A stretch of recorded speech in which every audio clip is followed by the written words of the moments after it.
অনেক সময় জার্নি করার পরে এইরকম সুন্দর একটা পরিবেশে, এরকম একটা মাঠের মতো পার্ক, যেখানে কিনা সবুজ ঘাস আর ঘাস, এখানে বসে এত শান্তি লাগছিল যে বলার মতো না। মনে হইতেছিল যে এখানে বসেই থাকি।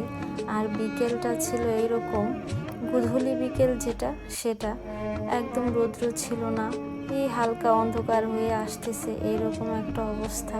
আর মাথার উপর দিয়ে যাচ্ছিল প্লেন, সেটা বসে বসে সবাই উপভোগ করছিলাম। প্লেনটা এত সামনে দিয়ে যাচ্ছিল যে ধরা যাবে, সবাই সেটাই উপভোগ করতেছিলাম। কি যে ভালো লাগছিল সেটা আর বলার মতো না। আসলেই কিছু কিছু মুহূর্ত সারা জীবন স্মৃতি হয়ে থাকে। এইরকম একটা মুহূর্ত আজকে আমি পার করলাম। আর ছেলেরা যে যার মতো ইচ্ছা মতো দৌড়াদৌড়ি করছে, কারোর কোনো বাধা নিষেধ নেই। কি যে শান্তি লাগছে।